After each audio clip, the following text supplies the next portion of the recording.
우리가 사계절을 경험을 합니다. 봄, 여름, 가을, 겨울이 있습니다. 각각의 날씨들이 변화무쌍합니다. 우리 인생에도 사계절이 있습니다. 불볕더위 때문에 힘든 시기가 있는가 하면은 또 추운 겨울처럼 찬바람이 휑하고 또 불어닥칠 때, 또 폭풍이 몰아칠 때 힘겹습니다. 이러한 우리 인생의 그 굴곡과 도전과 시련을 우리는 역경이라고 얘기를 합니다. 역경. 우리 인생에 있어서 역경이 부닥치게 될 때에 사람들의 반응은 주로 세 가지가 있습니다. 첫째 반응은 체념형이 있습니다. 역경을 만나면 그대로 주저앉아 버리는, 그래서 매우 소극적이고 비생산적인 이런 류의 사람들이 있다는 것입니다. 이런 사람들의 인생관은 아주 비관적이고 염세적입니다. 그런가 하면은 도피형이 있습니다. 역경을 피해가는 그런 형이죠. 그래서 일단 위기만 벗어나고 보자 하는 그런 식입니다. 아주 냉소적이고 방관적인 그런 사람입니다. 여러분, 원래 이 진주가 조개 속에서 자라나지 않습니까? 모래가 살을 파고드는 그 진통 끝에 얻어지는 것이 진주입니다. 시련을 피하기만 하면 그 인생은 진주처럼, 보석처럼 다듬어질 수가 없습니다. 세 번째 유형은 돌파형이 있습니다. 이거는 역경에 당당하게 맞서는 사람입니다. 이들의 생각은 아주 창조적이고 도전적이고 진취적입니다. 여러분, 독수리 날개가 왜 강력한 줄 아십니까? 왜 독수리가 새 중에 새, 왕 중에 왕인 줄 아십니까?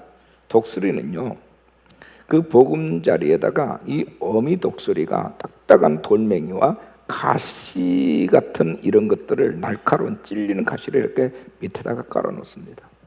독수리가 자라면서 점점 몸무게가 늘어나면 이게 딱딱해서 몸이 부딪힙니다. 또 가시에 찔립니다. 피가 납니다. 그러면 이 독수리는 둥지 밖으로 튀어나오는 겁니다. 그래서 날개죽을 쫙 펴고 나는 훈련을 하는 거죠. 그래서 이게 막 곤두박질하고 떨어지면 또 어미 독수리는 그것을 쫙 받아가지고 또 창공 위로 올라가서 뚝 떨어뜨립니다. 그래서 계속해서 날갯짓을 하도록 훈련을 시킵니다. 그러니까 그 날개가 나중에는 마침내 큰 힘줄과 근육이 생겨서 이제는 그런 아무리 거친 바람에도 뚫고 나가는 힘을 갖게 되는 것이죠. 그래서 새 중에 새, 왕 중에 왕이 되어지는 것입니다. 하나님께서 우리 인간에게 역경을 주시는 것은 우리를 망하게 하려고 하는 것이 아니라 시련과 이 고난과 이 역경을 뚫고 나가서 돌파해서 정말 하나님께서 우리를 통해서 영광 받으시고자 하는 온전한 모습으로 세워가기 위해서인 것입니다. 역경 없는 사람은 없습니다. 누구나 일생 동안 우리의 많은 시련과 고난과 이 역경을 통과해야 되는 것입니다. 죽을 때 그게 멈추는 거지, 우리가 살아있는 한 그건 멈춰지지 않습니다. 어떤 유형으로든지 하나님 계속해서 우리를 다루십니다. 그것이 바로 하나님의 사람으로 빚어지는 과정인 것입니다. 그게 없으면 사람들은 나태해지고 하나님을 떠나고 교만해지고, 그렇기 때문에 하나님께서는 계속해서 우리의 삶의 현장 속에다가 이 고난, 이 시련을 같이 섞어서 우리를 끌고 가시는 것입니다. 지금 글로벌 시대에 무슨 얘기냐? 국가도 민족도 사람도 모두가 같이 연결되어 있다는 거예요. 어느 누구도 독자적으로 살 수 없습니다. 서로 조인이 되어 있습니다. 그래서 국가가 나고 내가 곧 국가인 것입니다. 서로 협력하지 않으면 어느 누구도 미래를 경영해 나갈 수가 없습니다. 아무리 똑똑하고 유능해도 혼자서는 살 수가 없습니다. 혼자서는 어떤 뭐를 이뤄낼 수, 이뤘다 한들 그것이 그 사람 자신의 이기적인 욕망, 그것이 전부라면, 그것이 목적이라면 그는 사회에서 그렇게 소중한 사람은 아닙니다. 근데 여러분, 이렇게 많은 사람들과 어우러져서 정말 소중한 사람이 되고 정말 귀한 인물이 되기를 위해서는 먼저 내 자신 안에 내 생명의 본질이 살아 있어야 된다라고 하는 것을 전제합니다. 내가 죽어 있는데 누구에게 생명을 줄 수 있으며, 내가 병들어 있는데 누구에게 건강을 흘려보낼 수 있겠습니까? 그건 불가능합니다. 사람들은 모두가 다 자신을 위해서 공부를 하고 자신을 위해서 일을 합니다. 자신을 위해서 사업을 하고 죽도록 수고를 합니다. 결과에 따라서 울기도 하고 웃기도 합니다. 늘 웃으면서 살면 얼마나 좋겠습니까? 대통령이나 재벌일지라도 늘 웃으면서 살 수는 없는 일입니다. 역경보다 더 중요한 것은 역경에 대한 반응입니다. 모든 것이 불확실한 이 세상 속에서 자기를 위해서 어떻게 살아야 되는지 우리는 정말 하나님의 음성에 귀를 기울여야 될 때가 바로 지금 이때입니다. 불확실한 사회일수록, 복잡한 사회일수록, 문제가 많은 사회일수록 이 모든 문제를 돌파해야 하시고 이 문제 밖에서 모든 것을 조울해 계시면서 우리를 안전한 곳으로 인도하시는 전능하신 하나님께 무릎을 꿇어야 됩니다. 그분의 마음을 얻어야 됩니다. 왜냐하면 하나님이 결제하지 않는 모든 일은 이 땅에서 이루어지지 않기 때문에, 내가 성공을 원해도 아버지가 원하지 않으면 이루어질 수 없고, 내가 건강을 원해도 아버지가 허락하지 않으면 건강해질 수 없기 때문입니다. 우리의 모든 삶은 나를 만드신 하나님과 조인이 되어 있습니다. 그리고 하나님의 사람들과 하나님의 가족들과 조인이 되어 있습니다. 더불어 사는 세상이고 더불어 만들어가는 하나님의 나라입니다. 그러므로 어느 누구도 독자적으로 행복을 만들 수도 구현해 나갈 수도 없습니다. 여러분, 미래를 아십니까? 오늘 말씀 제목입니다. 따라하겠습니다. 자신의 미래 경영. 우리는 우리 자신의 미래를 경영할 수 있는 경영 마인드를 가져야 돼요. 여기에서부터 모든 것이 출발을 해요. 모든 행복의 근원이 우리 안에 있어요. 내 자신의 미래를 어떻게 경영해야 하겠습니까? 오늘 본문은 세 가지를 우리에게 주문합니다. 첫째는 겸손하라. 따라합시다. 겸손하라. 보면 17절 말씀을 주목하세요. 네가 이 세상에서 부한 자들을 명하여 마음을 높이지 말고 정함이 없는 재물에 소망을 두지 말고 오직 우리에게 모든 것을 후히 주사 누리게 하신 하나님께 두며 라고 말씀을 합니다. 부자들의 윤리관을 말씀하고 있습니다. 마음을 높이지 말고 라고 말씀합니다. 다시 말하면 겸손하라, 그 말이죠. 여러분, 우리 속담에 작은 부자는 부지런함으로 되지만 큰 부자는 하늘이 낸다 하는 말이 있어요. 진짜 큰 부자, 진짜 큰 사람은 하나님이 결제하셔야 된다는 얘기예요. 자기의 힘으로 되는 것이 아니고 하나님의 능력으로 된다는 얘기입니다. 재물의 주인은 전능하신 하나님이십니다. 인간은 재물에 대해서 우리는 어느 무엇도 소유권과 그 주권과 모든 것을 주장할 수가 없습니다. 우리는 관리자일 뿐입니다. 하나님께서 맡겨주신 동안만 우리는 청지기처럼 관리를 하는 것입니다. 모든 주인은 하나님이세요. 근데 돈이 많은 사람들, 권력 가지고 있는 사람들, 똑똑하고 잘난 사람들이요, 왜 천국에 들어가기가 힘들까요? 부자가 천국에 들어가는 것은 낙타가 바늘기로 들어간 것보다 힘들다. 왜 그럴까요? 그것이 하나님을 대신하고 있기 때문입니다. 그것이 제가 가지고 있는 것이 하나님을 대신할 것이라고 굳게 믿고 있기 때문에, 다시 말하면 그것이 우상이 됐다는 얘기예요. 그것이 하나님이 됐다는 얘기예요. 이런 사람들은 천국에 들어갈 수 없다는 얘기입니다.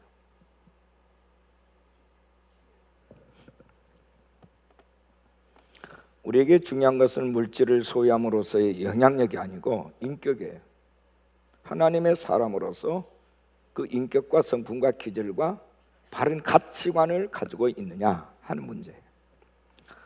여러분 건강하십니까? 경제적으로 풍성하십니까? 자녀들이 잘 되셨습니까? 모든 면에서 형통하십니까?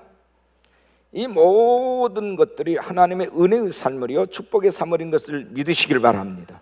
우리가 잘났거나 능력이 있어서가 아닙니다. 이러한 일들로 인하여서 마음을 높이지 말라고 우리 주님은 말씀하십니다. 잘 되었을 때 더욱 자신을 낮추고 겸손해야 더 큰 은혜와 더 큰 복을 받는다는 말씀입니다. 겸손해야 돼요. 어느 수도원에서 일어난 일입니다. 노련한 노 스승께서 젊은 아주 똑똑하고 명석하고 아주 모든 점에서 탁월한 뛰어난 이 젊은 수도사를 훈련을 하는 중에 마음에 고민이 생겼어요. 왜냐하면 이 사람은요 아주 유능한 것에 반해서 굉장히 교만해요. 그래서 어떻게 하면 이 교만함을 깨우쳐 줄 수 있을까 이렇게 고민을 하다가 이 스승께서 이 젊은 수도사에게 아주 딱딱한 돌처럼 굳어있는 딱딱한 그 흙을 만지작거리면서 여보게 여기다가 물을 좀 잘 부어보게 그랬어요. 근데 물을 갖다가 붓는데 물이 그냥 또르르 그냥 흘러내리는 거예요. 어때? 물이 잘 스며들지 않지? 예. 이 스승이 망치를 갖다가 이 흙을 막 부셨어요. 잘게 부셨어요. 곱게 부셨어요. 그리고 이번에 여기다가 물을 부어보게. 물을 부었어요. 잘 스며들지? 예. 여기에서는 순이 나오고 줄기가 뻗어나오고 꽃이 피고 열매를 맺는 놀라운 생명의 용트림이 있단다. 사람 말이야 여기 있는 딱딱한 흙처럼 마음이 교만하면 아무런 열매를 맺을 수가 없다네. 교만을 부셔야 되는 거예요. 이것을 깨어짐의 법칙이라고 한다네. 그랬습니다. 깨어짐의 법칙. 거기에서 이 젊은 수도사가 큰 깨달음을 스승님 제가 너무 교만했습니다. 무릎을 꿇고 저는 깨어지겠습니다. 겸손한 종이 되겠습니다.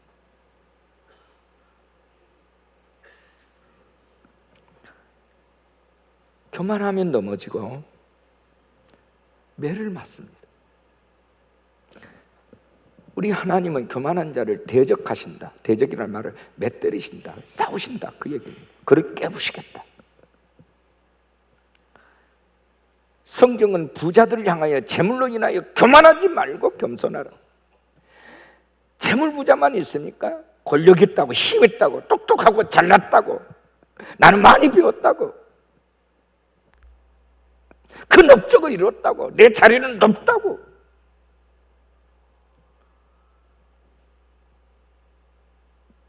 이 교만한 생각이 들면서부터 사람의 눈에 보이지가 않아요. 요즘 갑질하는 사람들에 대해서 얼마나 많은 말이 있습니까? 권력을 가졌다고 갑질을 하고, 돈을 가졌다고 갑질을 하고. 그래서 얼마나 이게 사회 문제가 되고, 나중에는요 그 부끄러운 모습들이 노출이 돼가지고 여론의 문매를 맞으니까 이제 나중에 막 엎드리고 막 이렇게 하잖아요. 그런데도 사람들의 민심은 무소리만큼 그들에게서 돌아서 버립니다. 이게 다 하나님 하십니다. 사람은 심는 대로 거두는 거예요. 아무리 내가 아니라고 해도 긴 건 긴 거고, 아무리 내가 기라고 해도 아닌 건 아닌 거예요.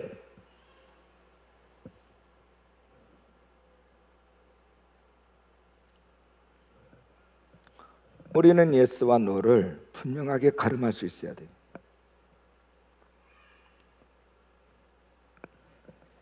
교만하면 불행해집니다.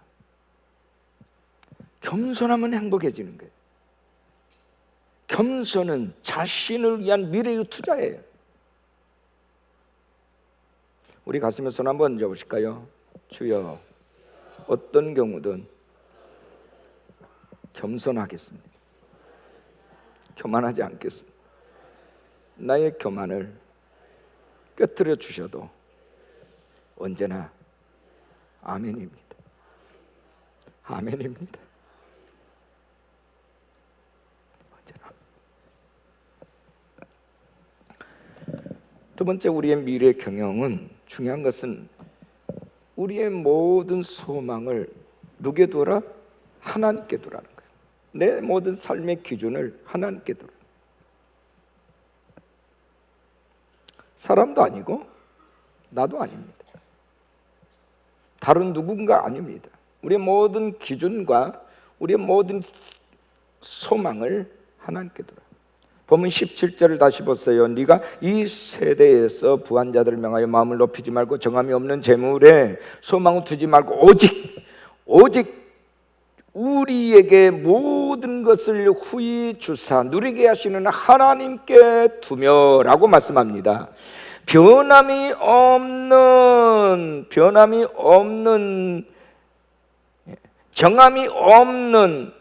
없는 재물의 소망도, 이 정함이 없다는 말은 아델로테티라고 하는 헬라어입니다. 이 말은 불확실한, 이 말이에요. 불확실한 것에 마음을 두지 말라는 거예요.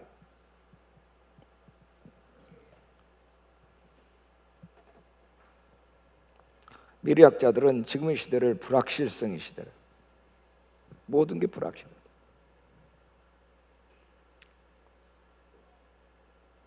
어떤 거 하나 정확하게 이거다라고 말할 수 있는 게 없어요.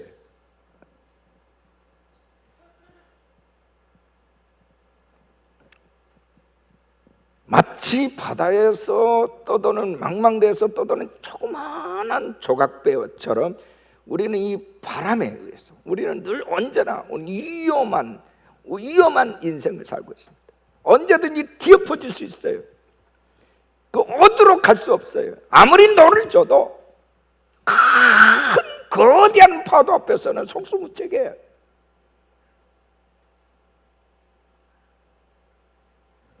이 세상이 불확실하다.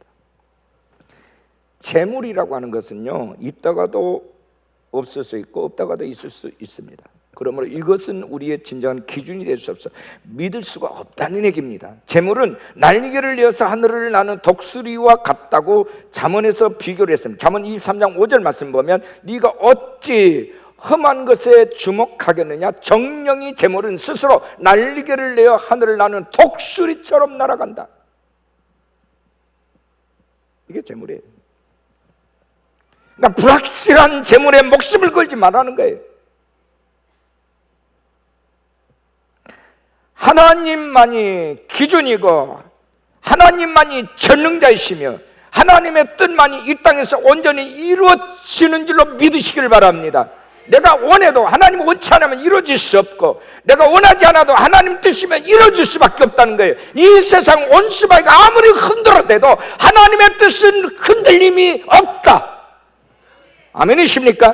하나님의 나라도 흔들리지 않는다. 흔들리지 않는 천능자에게 소망 두라는 얘기예요.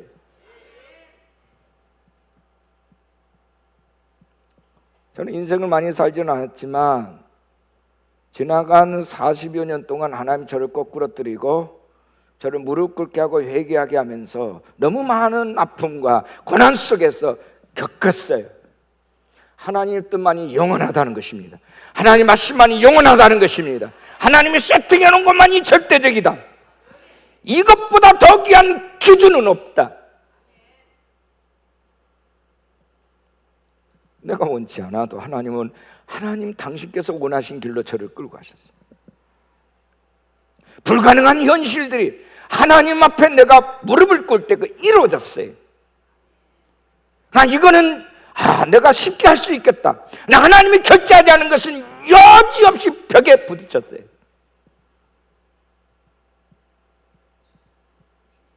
그리고 해결되지 않아요. 내가 원해도 아버지가 원하지 않는 것들은 이루어질 수 없어요. 지금 우리 교회에서 많은 돌파들이 일어나고 있고 한국교회가 지금 일어나고 있습니다. 자그마한 움직임이 있지만 가족으로 이렇게 연합되는 교회와 하나님의 사람들이 일어나고 있어요. 폭발적으로.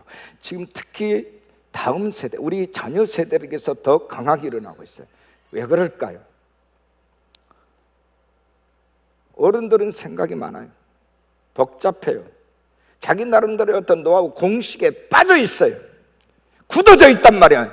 화석처럼 깨트리는데 너무 많은 시간과 너무 많은 희생을 필요로 하는 게 어른들입니다. 그런데 아이들은 금방 깨져요. 금방 돌파가 일어나는 거예요. 그러니까 하나님의 나라가 임해버리는 거예요.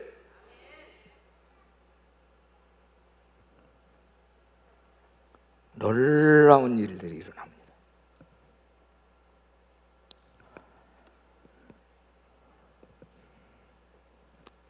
하나님께서는 우리에게 모든 것을 풍족하게 채워주실 수 있는 유일한 분이십니다.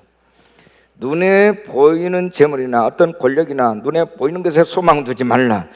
공급자이신 주관자이신 하나님께 소망을 두라. 아멘. 여러분, 우리나라 사람으로서 세계적인 암 전문의가 있습니다. 김의신 박사. 이분은 세계적으로 이름이 뛰어난 아주 존경을 받는 전문의입니다. 김의신 박사. 아주 경건한 크리스찬이에요. 텍사스 대학교 앤더슨 암 센터의 정신 교수입니다. 서울대학교 융합과학기술대학원의 교수이고요. 텍사스 대학교 의과대학 내과 교수입니다. 서울대학교 의대를 나왔고 미국 존스 홉킨스 대학교를 나왔고 대학원에서 박사학위를 하신 분입니다. 그분에 의하면 우리 몸에는 암세포를 잡아먹는 대표적인 면역세포가 있는데 이거를 NK세포라고 말합니다. NK. 자연살해세포라고 얘기를 해요. 이것이 많을수록, 이 개체수가 많을수록 암치료가 잘 되고 암에도 잘 걸리지 않는다고 합니다. 근데 여러 사람들을 대상으로 이 세포의 수치를 조사했는데 놀라운 것은 항상 웃고 인생을 긍정적으로 즐겁게 사는 사람에게는 이 수치가 높게 나타나요. 근데 이런 긍정형의 사람들 중에서도 신앙생활하는 사람, 그리고 교회에서 찬양대에 봉사하는 사람들은 일반 사람들 수치보다 무려 1000배나 높게 NK세포가 많은 것을 발견했어요. 1000배. 아멘도 안 하시니? 우리 찬양대원들 아멘 해야 되는 거 아니에요? 1000배. 무슨 얘기입니까? 그들의 소망을 주께 두고 하나님을 예배하고 하나님을 찬양하는 사람들에게는 이런 NK세포를 맡겨서 몸도 건강하게 하고 마음도 건강하게 하고 모든 미래가 건강하게 하나님께서 그들을 이끄신다는 얘기입니다. 유능하고 똑똑하고 잘났는데 병들면 무슨 소용이 있나요? 죽게 생겼는데 그들이 가진 재능이 무슨 의미가 있으며 권력이 무슨 의미가 있을까요? 하나님, 나는요 이렇게 이 준비를 한 동안 내가 40년 50년 걸렸습니다. 내가 박사학위였는데 얼마나 고생한 줄 아세요? 하나님, 내가 이 불을 일으키는데 너무너무 고생했다는 아버지가 아시잖아요. 그러니까 난 지금 죽을 수 없어요. 나는 지금 더 살아야 돼요. 좀 내 생명 연장시켜줘. 안 된다니까요. 그게 안 돼요.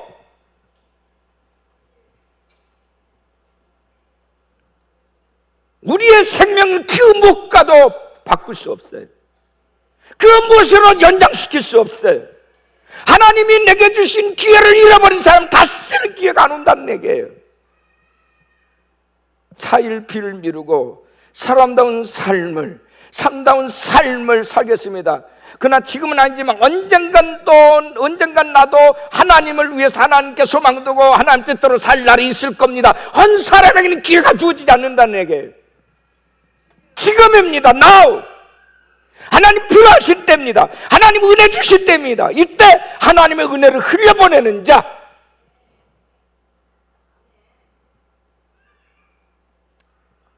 재물 있고 권력 있어도 교만하지 않는 자, 오직 하나님께만 소망을 두는 자, 하나님이 주신 소명에 따라 움직일 줄 아는 자, 하나님의 말씀과 계시의 기준대로 사는 자, 이 사람이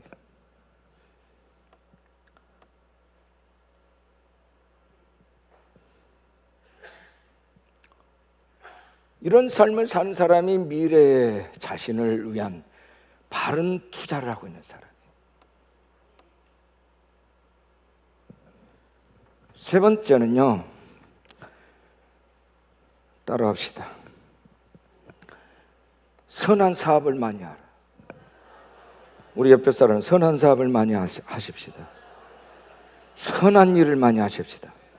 여러분 본문 18절 19절 보세요. 선을 행하고 선한 사업을 많이 하고 나누어 주기를 좋아하면 이걸 엔조이 할 수 있어요. 이걸 즐길 줄 알아야 된다. 어쩌다가 가끔씩 하지 말고 이것이 내 몸에 배어서 이것이 행복이 되게 하라, 그 말이에요.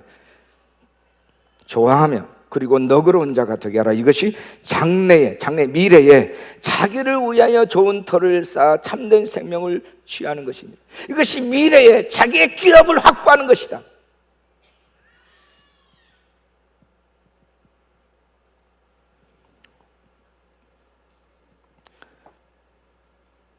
부한자들은 자신들의 소유가 하나님께로부터 왔음을 깨닫고 그 재물을 하나님의 뜻대로 선하게 모든 사람을 위해서 나눌 줄 알아야 된다. 그게 행복의 가치가 있다. 선한 일을 행하고 선한 사업을 많이 하고 나누어 주기를 좋아하며 너그러운 자가 되라. 이것이 하나님 우리에게 주신 명령입니다. 선택사항이 아닙니다. 옵션이 아닙니다. 명령입니다. 물질뿐만 아니라 정신적이고 영적인 것도 마찬가지입니다. 나눌 줄 알아야 됩니다. 하나님의 은혜를 나눌 줄 알아야 됩니다. 복음을 나눌 줄 알아야 됩니다. 그리스도의 사랑을 나눌 줄 알아야 되는 거예요. 그렇게 되기를 소망합니다. 할렐루야. 본래의 주인이신 하나님께서 우리에게 허락하신 거라면, 우리가 은혜의 선물로 받은 것이라면 이것을 흘러보내야 된다. 무엇이든지 고였으면 썩어요. 물질도 고이면 그 사람을 죽이는 무기가 됩니다. 권력도 고이면 사람을 죽여요. 그러죠?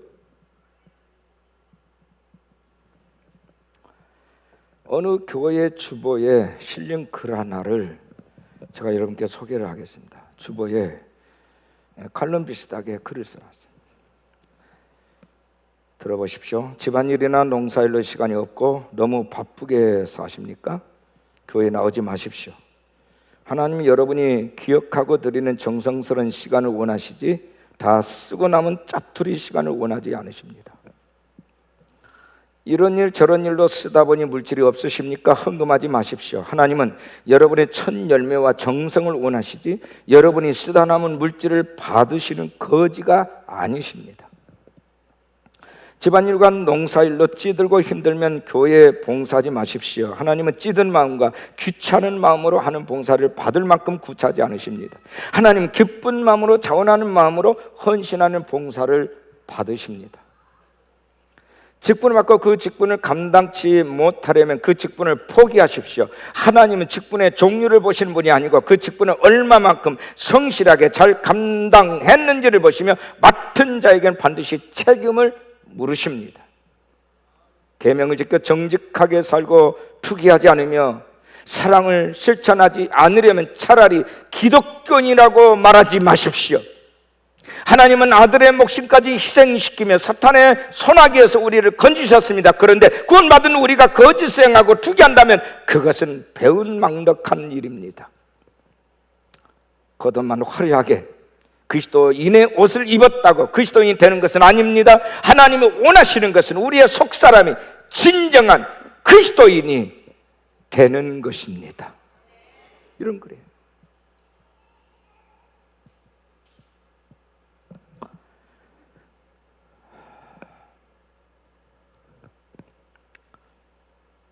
모노바즈라고 하는 유대의 유명한 랍비가 있어요. 그 사람에 대한 얘기입니다. 이 사람은 부모로부터 많은 재산을 상속받았고 본인 또한 아주 친절하고 착하고 관대한, 랍비로서 존경을 한 몸에 받은 그런 인물이었습니다. 어느 해 유대 사회에 큰 기근이 닥쳤을 때 그는 자신의 모든 재산을 다 사람들에게 나누기를 시작했습니다. 그때 그 형제들이 와서 조상 대대로 물려받은 재산을 왜 그렇게 허비하느냐 질책을 하고 불평을 했습니다. 그때 그는 이런 말을 했습니다.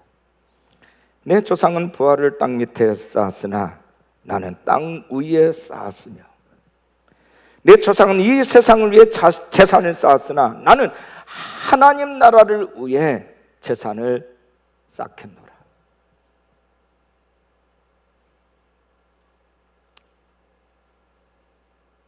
이게 하나님의 사랑.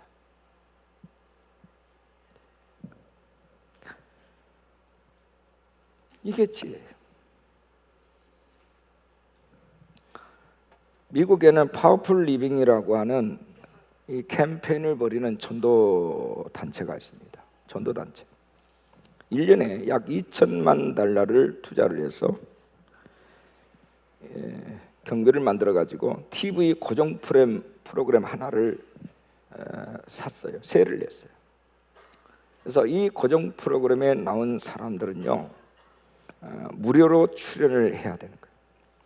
근데 한 주간에 4사람 정도의 사람들을 출연을 시킵니다. 거기에는 유명한 영화배우, 유명한 정치인, 그리고 유명한 억만장자, 그리고 운동선수, 스타 플레이어들, 이런 사람들을 출연을 시키는 거예요. 그럼 그 사람들은 이 방송에 출연해서 이렇게 말합니다. 여러분, 저는 영화배우 아무개입니다. 여러분들 중에는 제가 오직 인기가 제일 중요한 줄로 아시는 분들이 계실 것입니다. 그러나 아닙니다.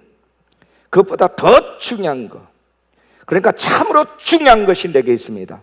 그것을 알고 싶으신 분들은 아래로 전화를 해 주시기를 바랍니다 하고서 자막이 지나갑니다. 전화번호가 지나갑니다. 억만장자도 출연해서 이렇게 말합니다. 여러분, 저는 억만장자 아무개입니다. 그러나 나는 이 돈 때문에 살고 돈이 중요한 것으로 여기지 않습니다. 이보다 더 중요한 것이 있습니다. 이것을 당신들께 나누기를 원합니다. 알고 싶으시면 바로 아래 전화로 전화 주십시오. 그들은요, 그렇게 해서 자기 자신의 믿음을 커밍아웃 하는 거예요. 사람 앞에 공표, 나는 크리스찬인 것을 드러내면서. 그러니까 그렇게 말하는 사람은 정직해야 돼요. 그렇게 말하는 사람은 돈의 노예가 되면 안 되는 거예요. 권력의 노예가 될 수가 없는 거예요. 그렇게 커밍아웃 했잖아요. 근데 이 전화를 통해서 상담 들어온 사람이 연간 950만 명이 접속이 된다고 하잖아요. 950만. 글을 써오거나 통화를 시도하거나 한 사람이 950만 명. 놀랍지 않습니까?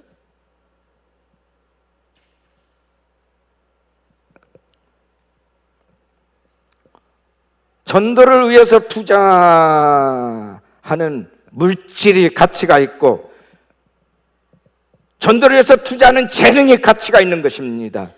돈으로 생명을 구할 수는 없지만, 그러나 투자해서 영혼을 살려낼 수 있는 과정이 됐다면, 통로가 됐다면 우리는 얼마든지 투자를 해야 되는 것입니다. 왜? 사람의 영혼의 가치는 돈으로 환산할 수가 없기 때문에, 생명 가치는 그 어느 것으로 환산할 수 없기 때문에.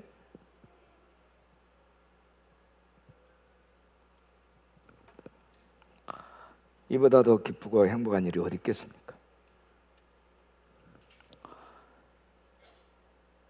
물질 때문에 죄를 짓는 경우도 많지만, 물질 때문에 오히려 더 많은 사람들을 살려내고 더 하나님께 영광 돌리는 사람들도 많습니다.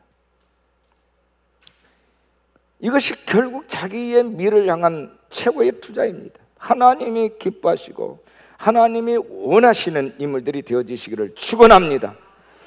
눈앞에 있는 세상만 바라보지 영원한 하나님의 나라를 바라보시기 바랍니다. 겸손하십시오. 하나님께 소망을 두고 하나님을 기준으로 삼으시기 바랍니다. 그리고 할 수 있는 대로 선한 일, 선한 사업을 통해서 많은 사람들에게 나눔과 섬김이 있는 귀하고 복된 삶을 사시기를 주 예수 이름으로 축원합니다.